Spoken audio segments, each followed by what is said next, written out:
Hi, it's I here again. Did you guys ever play the 2013 remake of Shadow Warrior? I did, and had a fun time doing so. In Shadow Warrior, you play a character named Lo Wang, an assassin hired to retrieve a mystical sword. It was a classic style shooter, as in you pretty much just had to kill anything that moves, and also had a focus on first-person melee combat and power casting. Even though it was a simple hack and slash, made shoot 'em up type of game, it was at times pretty difficult to pull off the many special attacks and special abilities in the thick of battle due to the nature of key or button strokes. For example, in order to pull off a spin attack with the sword, you had to hit the strafe left or the strafe right key twice, then the attack button, which meant stopping in place momentarily to carry out the combo, which at times was not an option due to the large amount of enemies attacking you from every direction, resorting to button mashing or moving to a distance to allow time to finish the button presses. Plus the fact that there were so many abilities with their own unique combos, it was easy to use the wrong one at times. Despite that, which is a small issue for the most part, it was still an enjoyable game. I mean, you play a ninja assassin with guns and magical powers who runs around slaying demons. What's not to like about that? Which is why I was really excited to hear that a Shadow Warrior 2 was coming out and couldn't wait to get my hands on it, so to speak. So here it is, ladies and gentle humans, Shadow Warrior 2. Let's jump straight into it. Once again, you play ninja assassin Lo Wang, this time working for Yakuza boss Mamushi Haika, who hires Lo Wang to retrieve her daughter from Orochizilla, Wang's employer from the previous game. I think this human is broken. And just as Lo Wang was partnered up with the spirit of a demon from the last Shadow Warrior, Shadow Warrior 2 has the soul of the girl that he is initially sent to rescue merged with his own, which provides somewhat amusing exchanges between the two characters as they fail to adjust with having to occupy the one body. Set 5 years after the events of the 2013 Shadow Warrior, due to Lo Wang's previous ventures, the demon world has merged with the human world. There are demons running amok all over the place, and this time they come in many forms other than the original humanoid looking ones. What the hell is that thing? Better kill it from a distance. Don't get too close.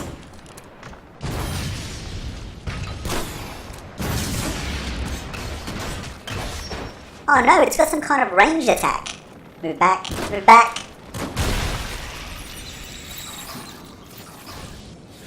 However, Shadow Warrior 2 introduces a new futuristic city environment, which adds some verticality by having many levels, as well as new enemy types, including cyborgs, drones, robots, as well as various machine creature hybrids.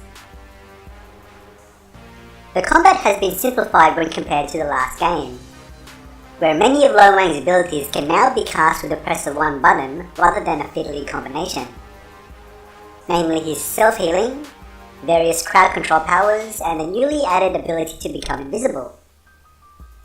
The special sword attacks have also received a similar treatment.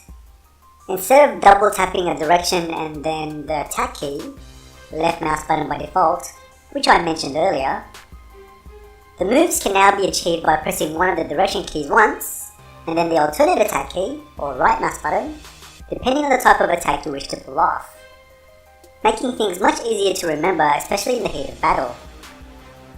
They did, however, remove the quick melee attack option from the last game, which allowed a quick single swing from the sword whilst armed with a gun.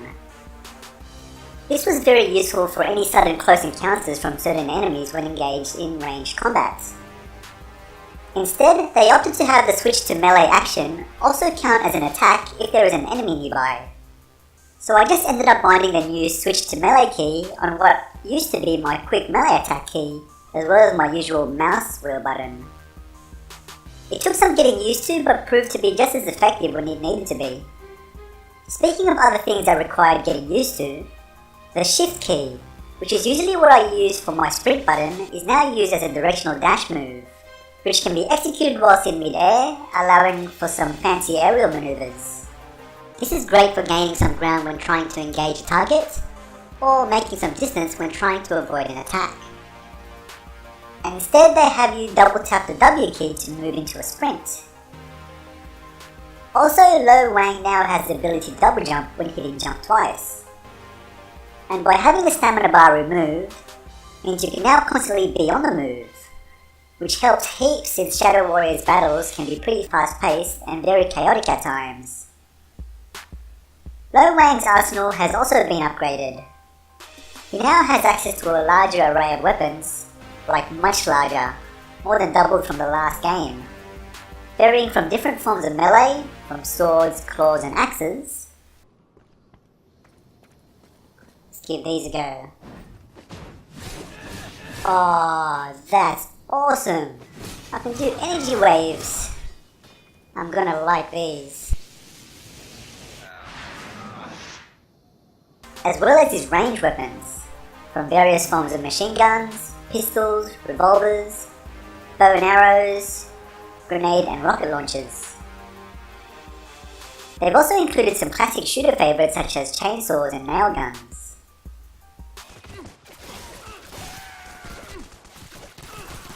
Yeah! This thing rocks!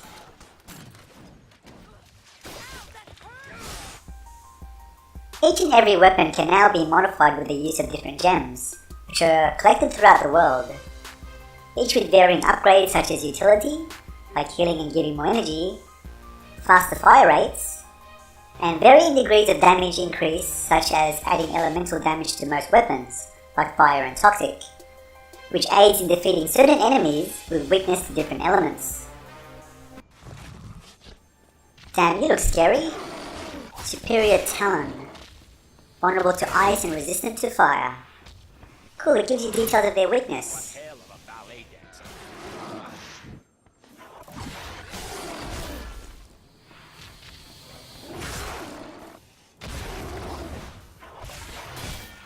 I think I'm dying.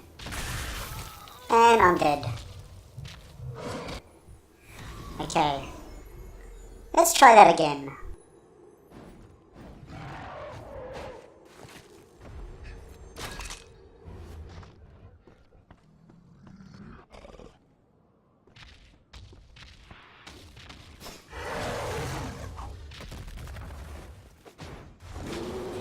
But you're also vulnerable to shotgun.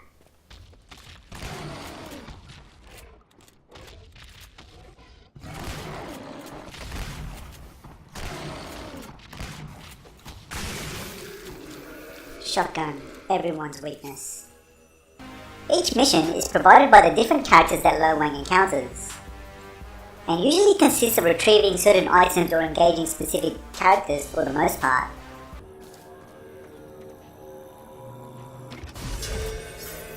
Demonic Rod. Yes, it is. And will always put you into combat with one or more enemy types depending on the area.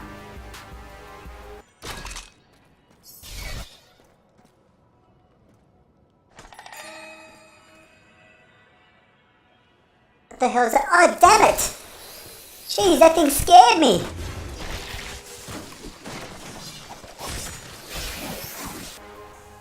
All in all, Shadow Warrior 2 is a definite improvement to its 2013 predecessor in many ways. The graphics are simply beautiful and has a photorealistic feel to it. The weather effects look amazing right down to the leaves and grass interacting with the wind, and each mission area has a large openness to it, a change from the previous game's linearity, and also allows you to travel back to some of the areas you've already visited to further farm for more gems and other weapons. Yet it managed to keep all the elements that made it Shadow Warrior. The corny humour, although some quotes were repeated at times, Lo Wang does have his moments. And then there's the combat. Lots of enemies, lots of weapons, lots of gore, and lots of action. And if that's your kind of thing, then Shadow Warrior 2 definitely delivers. Hope you enjoyed watching this as I enjoyed playing it. Until next time, humans, this is I, signing off. Hey, look, another floating head. Hello.